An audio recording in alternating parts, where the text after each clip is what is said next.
Kadang-kadang kan sepele sih, tapi kita stresnya luar biasa. Sekedar laptop hang atau error saja kadang-kadang kita jengkelnya luar biasa. Apalagi listrik mati juga, apalagi sinyal error juga. Wah, itu kalau tiap hari begitu kan depresi akhirnya kalian.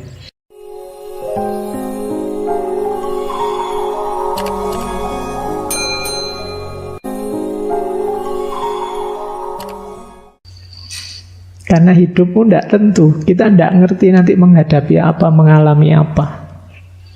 Ya mungkin dalam jangkauan pengetahuan kita nyaman-nyaman saja, tapi sopo ngerti. Siapa tahu. Wong kita tidak ngerti dalam hidup kita ini nanti akan mengalami apa saja. Ya siapa tahu nanti tiba-tiba perang dunia ketiga muncul misalnya. Jangan-jangan kamu malah seneng. Wah, kuliah libur berarti Pak. Iya. Wong yo dunia serba ndak mesti kan sekarang. Yo kayak kemarin tiba-tiba gara-gara virus yang sangat kecil saja jungkir balik orang seluruh dunia. Kamu tersisihkan di pojok-pojok rumahmu semuanya. Itu kalau ndak siap mental selesai kita. Maka sediakan fail safe system dalam diri kita. Nah, gimana Pak manusia bisa punya fail safe system? Kalau komputer sih gampang, ada banyak, kemarin kita belajar banyak teori tentang ini. Mungkin bisa kembali ke episode-episode patah hati menurut banyak filosof, banyak kalangan dan lain sebagainya. Dalam rangka membangun ini, fail safe system. Saya kasih contoh ya, fail safe system.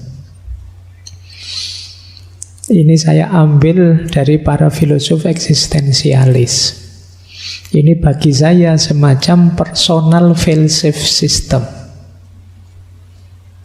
Membangun sistem ketangguhan dirimu. Biar kamu tidak jatuh, biar kamu tidak runtuh mengalami apapun.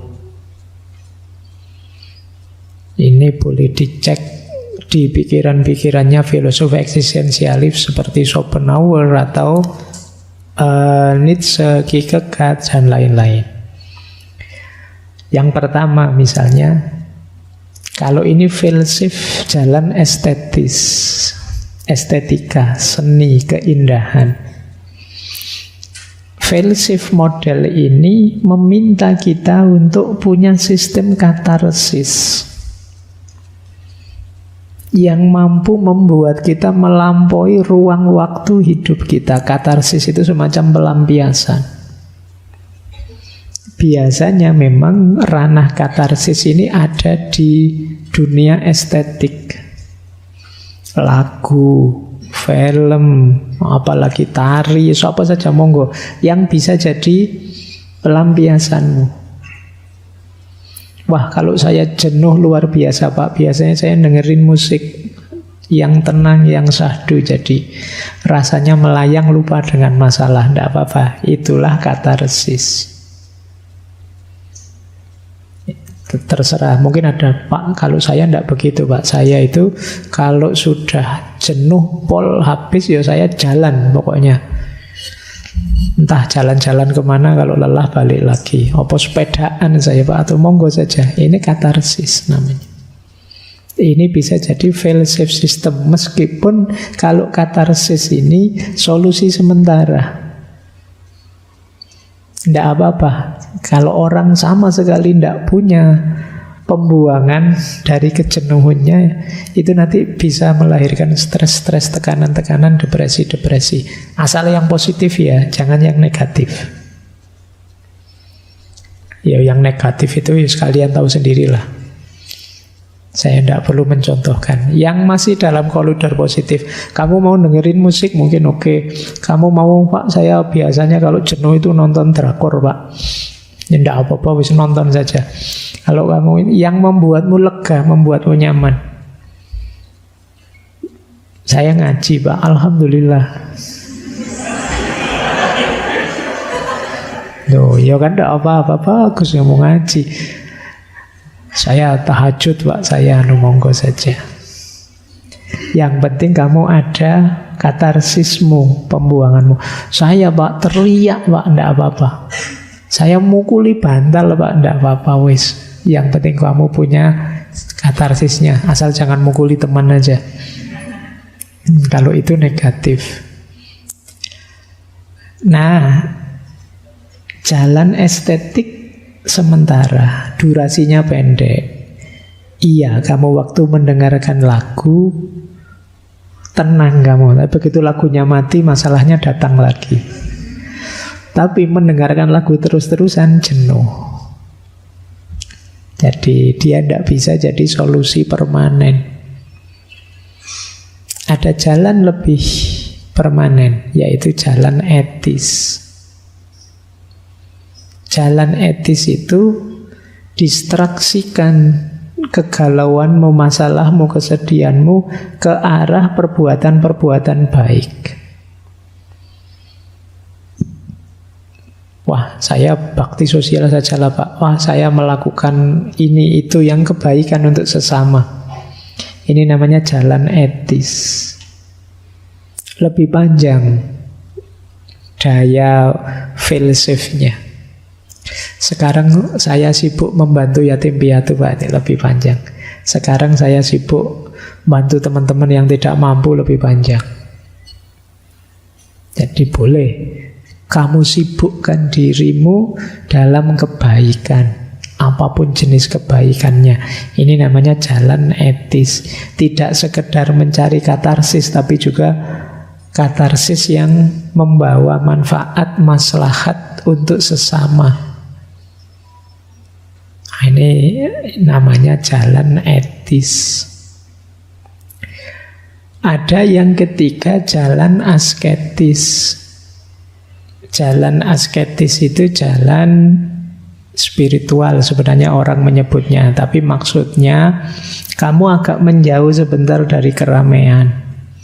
Yang bikin kamu suntuk luar biasa itu keterikatanmu, kemelekatanmu dalam keseharianmu. Tarik diri sebentar. Istirahatkan pikiran, hatimu, kesibukanmu sehari-hari. Ini jalan asketik. Tidak apa-apa sementara tidak ketemu temanmu. Wong temanmu tidak pernah kangen padamu kok. Jangan-jangan kamu minggir sebentar, mereka syukuran. Alhamdulillah dia tidak ada. Jadi ayo minggir, tidak apa-apa. Yuk minggir sementara untuk bersih. Kalau orang sufi ada kholwat, ada uzlah. Dalam rangka pembersihan. Nanti kalau sudah tangguh, sudah kuat, tidak mudah terpengaruh, kembali lagi. Jalan asketik lebih permanen. Jadi karena nanti kita jadi tangguh mental batin kita. Ayo ya, kamu bangun sendiri. Saya tidak tahu kamu mampunya di level mana membangun fail-safe system ini. Tapi semoga kalian bisa di salah satunya ada. Jangan sama sekali tidak punya. Biar kamu tidak kesulitan nanti kalau ada masalah. Biar kamu tidak sama sekali drop jatuh. Ya syukur-syukur kamu bisa kayak ceramah dulu kalau ngaji yang dulu, kembali pada Allah, sadar untuk lebih baik itu ya. Kayak gitu alhamdulillah kalau bisa. Tapi kan saya tahu levelmu. Kalau dipaksa terlalu tinggi malah tidak jalan. Kamu cari sendiri ya paling tidak katarsis dari estetik, etis maupun asketik. Baik, jadi ini berhubungan dengan hidup yang serba negatif tadi loh. Hidup yang kita banyak sekali ketemu kemalangan-kemalangan hidup. Oke, kita lanjutkan. Sekarang kita cari pendalaman-pendalaman solutif menghadapi kesulitan hidup.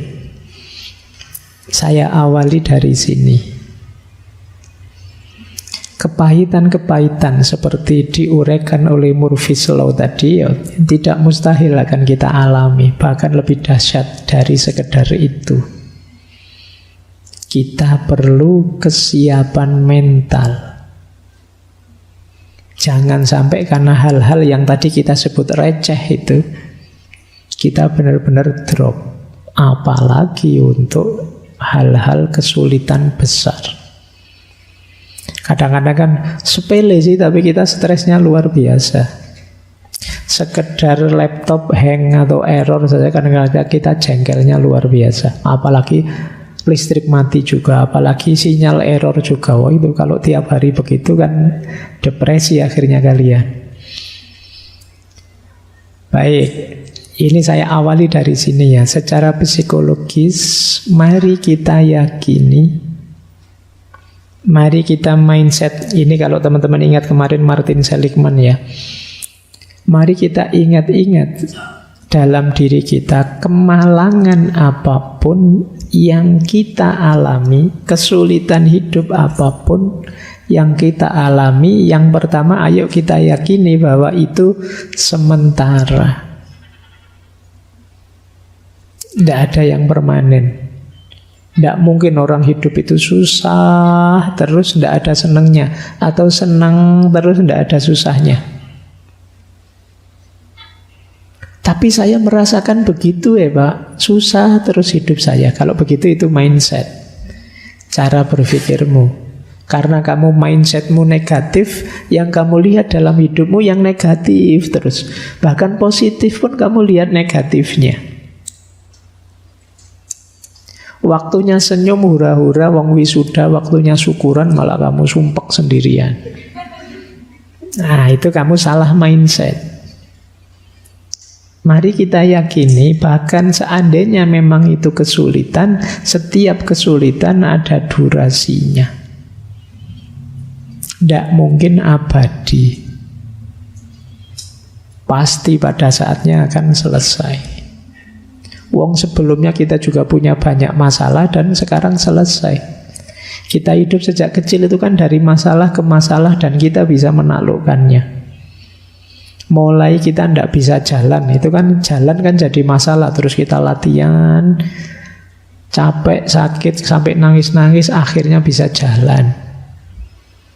Besar sedikit latihan naik sepeda, kita jatuh bangun, akhirnya bisa naik sepeda juga. Sekolah awalnya nangis-nangis, takut, lama-lama yo kerasan juga. Hidup kita itu dari masalah ke masalah, semakin kita bisa menaklukkan, kita tambah tangguh. Dan setiap masalah sementara. Yakini ini. Jadi kalau kalian mungkin hari ini sedang stres, sedang sedih, sedang susah, yakinlah bahwa masalahmu sementara. Sebagaimana dulu semua masalah yang lain yang sekarang sudah berlalu. Yang kedua, semua yang terjadi ini spesifik. Spesifik itu tidak holistik. Mungkin di dunia kerja kamu bermasalah, tapi di bidang kesehatan kamu hebat. Mungkin dalam aspek nilai ketika kamu kuliah kamu jelek, tapi dalam aspek pertemanan kamu hebat, temanmu banyak. Nah, itu menyadari bahwa semua masalah spesifik. Mungkin kamu tidak terlalu ganteng, tapi senyummu, wah, semua lari kalau melihat. Yo, lari mendekat maksudnya kan. Jadi sadarilah bahwa spesifik kok masalah itu. Hidupmu tidak sepenuhnya tergantung di masalah itu. Bahkan seandainya masalah itu tidak selesai, bukan berarti kamu tidak layak hidup. Ada banyak bidang hidupmu yang lain yang luar biasa. Apapun itu. Jadi kamu sadari yang kedua ini ya, masalahmu spesifik, tidak holistik. Maka tidak ada satu kesulitan pun yang pantas membuatmu bilang dunia saya hancur Pak, hidup saya habis. Enggak. Hanya satu bagian kecil seandainya ada yang memang benar-benar menurutmu gagal. Itu pun bisa ditutupi banyak hal yang lain. Dan cerita-cerita seperti ini kan banyak tokoh-tokoh besar yang awalnya Einstein yang tidak naik kelas lah dan macam-macam, itu kan banyak cerita-cerita seperti itu. Wah, saya bolak-balik putus, stres Pak, saya mungkin tidak bakat punya pasangan. Ya tidak apa-apa, emangnya hidup hanya tentang pasangan? Ada banyak sisi hidup yang lain. Oke ya, itu yang kedua. Ini penting kesadaran ini. Yang ketiga, semua yang terjadi tidak personal.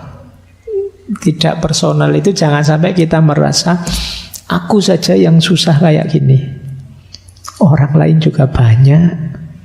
Tidak usah khawatir. Tidak personal itu mungkin kalau bahasa kalian jangan baper, jangan GR.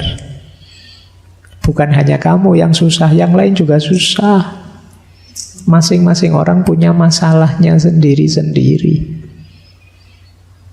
Jangan dianggap kamu saja yang susah. Kadang-kadang kan kita jadi sensi karena merasa aku saja yang susah selama ini. Dosa apa aku sama Allah kok aku dikasih gini terus. Lu yang selain kamu juga banyak dengan ujiannya masing-masing. Jangan dianggap personal. Allah kok ngincer aku terus tuh ya, aku itu.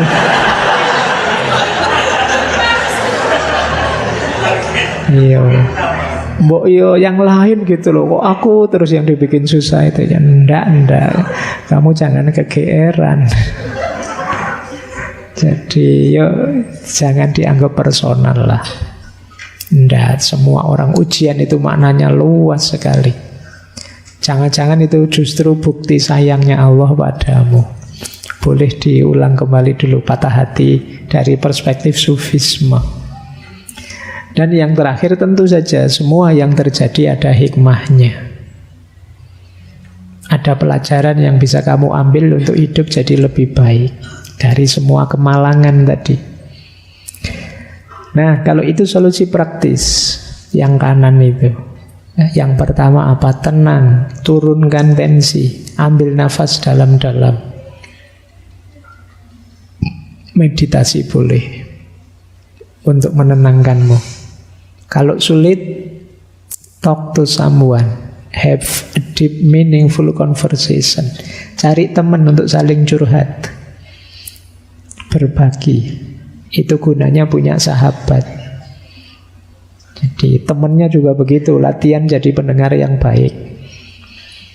Jangan latihan jadi ustadz, dikit-dikit ceramah, sebel temenmu nanti.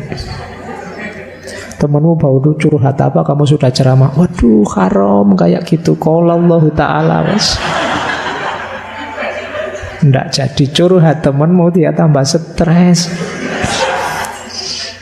Kamu tambah ngancam neraka, kayak gitu itu neraka. Tambah depresi dia. Oke ya, cari teman yang enak diajak curhat. Jadilah kalian teman yang enak dicurhati. Kalau bisa, kalau memang sulit, lakukan sesuatu yang bisa mendistraksi pikiranmu biar tidak stuck di situ terus. Mikir-mikir apalah, mau mikir-mikir perang Israel Palestina, mau mikir apa, mikir yang sana-sana yang biar kamu lupa sama. Ngajak diskusi-diskusi apa temanmu yang biar kamu tidak stuck di masalahmu terus. Kemudian lakukan hobimu, engage in your favorite hobbies. Seneng apa, lakukan itu. Asal tidak mahal, kalau mahal duitmu habis nanti. Yo nanam-nanam apa itu kan murah, melihara ikan apa. Hobi saya moge, Pak. Wah, yo abot. Besok kalau kamu kaya ndak apa-apa. Jadi engage in your favorite hobbies dan istirahatlah. Kadang-kadang kita itu kejam sekali pada diri kita sendiri. Dipaksa ini, dipaksa itu, diforsir ini, diforsir itu. Istirahatlah. Ngapain kamu secapek itu mengejar hal-hal dunia? Ambil nafas, istirahat. Entah cara istirahat yang seperti apa yang kamu inginkan, tapi istirahatlah. Baik, ini secara psikologi. menghadapi hidup yang pahit, hidup yang penuh cobaan-cobaan, kesulitan dan kemalangan, seperti dalam Murphy's Law. Kita lanjutkan. Nah, sekarang filsafat. Ini saya kumpulkan kalimat-kalimatnya para filosof eksistensialis. Dulu pernah saya singgung kalimat-kalimat ini sebentar. Secara rasional perhatikan kalimat ini. Yang pertama, man can do what he will, but he cannot will what he will. Manusia memang bisa mengupayakan, mewujudkan keinginannya, tapi dia tidak bisa ngatur saya itu harusnya ingin apa, pantasnya ingin apa. Keinginan itu ya muncul begitu saja dari situasi di sekeliling kita. Berarti apa? Pinter-pinterlah kita mengendalikan keinginan. Karena seringkali sumber masalah kita adalah ketidakmampuan kita mengendalikan keinginan. Semakin tidak realistis keinginan kita, semakin berat hidup kita.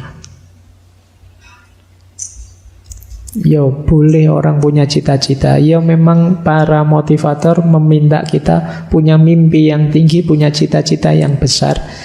Tapi sebesar apapun keinginanmu, pastikan masih dalam jangkauan realitas hidupmu. Kalau yang di luar itu ya nanti jatuhnya kamu stres sendiri loh. Atau boleh kamu atur, Pak, ini keinginan jangka pendek, ini keinginan jangka menengah, ini jangka panjang, ini jangka panjang. Boleh kamu atur begitu. Pak, pada akhirnya saya ingin jadi presiden misalnya. Untuk kalian mungkin masih mungkin saja. Nah, step saya pertama, target jangka pendeknya lulus cepat, nilai terbaik. Jangka menengahnya saya masuk partai, Pak.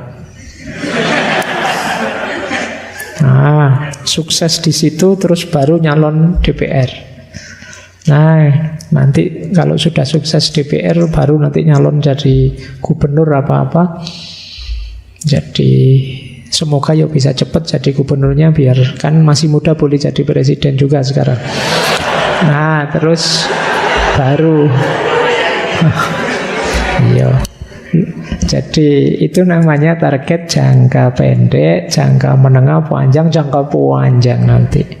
Kalau ini boleh mimpi besar tapi terukur.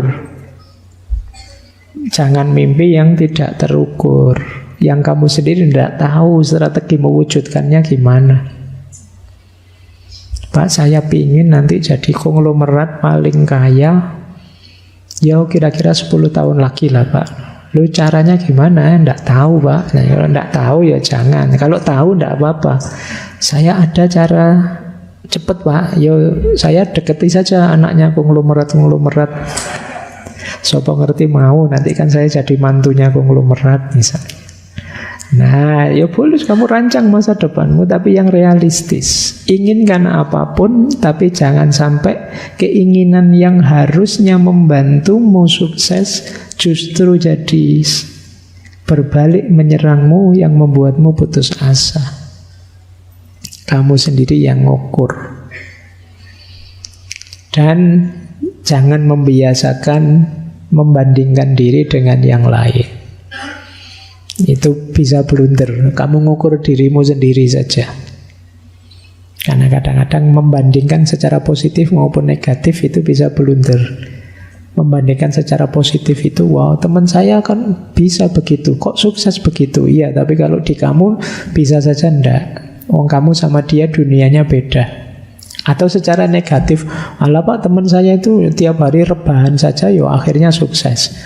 Ya temanmu nasibnya baik, kamu tidak jamin. Gitu loh. Maka yuk yang realistis saja. Itu yang pertama. Jadi ya kita memang bisa mengupayakan keinginan, tapi yang lebih penting mengontrol keinginan kita. Yang kedua, kata para filosof eksistensialis, mostly it is loss. Yang banyak memberikan pelajaran berharga pada kita sebenarnya adalah kegagalan, kekalahan. Itu pelajarannya besar. Kalau kemenangan tidak. Kesuksesan biasa saja pelajarannya. Ya cuma pelajaran sukses gitu aja, menikmati kesuksesan. Tapi kegagalan itu banyak pelajaran yang kamu ambil. Tanding kok kalah, itu kan begitu dievaluasi. Oh ya, saya kurang ini, kurang itu. Besok memperbaiki ini, memperbaiki itu. Tapi kalau menang kan selesai, tinggal syukuran. Jadi aktivitas refleksi muhasabahnya jadi dianggap tidak terlalu penting. Wong sudah sukses. Maka ketika kita mengalami kegagalan-kegagalan, ya jangan terlalu baper, diambil sedih, diambil depresi. Ini sebenarnya kita sedang sekolah. Ada banyak pelajaran yang bisa kita ambil. Kemudian hidup ini memang perlu banyak pengorbanan. Jatuh bangun, ketemu aneka kepahitan seperti dalam Murphy's Law tadi. Tapi ya itu rumusnya orang hidup. Kalau kita tidak berkorban, kalau kita seperti kemarin wani ngalah, kalau kita tidak berani untuk mengorbankan ini itu, ya kita akan sulit meraih ini itu juga. Kalau tidak kuat lelahnya belajar, ya kamu siap saja menanggung beratnya ketidakpinteran. Ya memang belajar itu tidak enak. Ya memang melakukan hal-hal baik itu tidak enak. Sedekah itu tidak enak dan lain sebagainya. Tapi ada tujuan lebih besar. Ada nilai lebih besar dari situ yang bisa kamu perjuangkan. Karena itu, kalau ini Schopenhauer, there is no doubt that life is given us not to be enjoyed, but to be overcome. Maka tidak diragukan lagi. Hidup ini dianugerahkan pada kita tidak sekedar untuk kita nikmati, tapi juga untuk kita taklukkan. Termasuk diri kita. Jadi tidak sekedar itu berarti ya tidak hanya itu. Kalau kita berhenti di senang-senang, maka nilai kita yang semula tinggi bisa jatuh. Kemudian, it is difficult to find happiness within oneself, but it is impossible to find it anywhere else.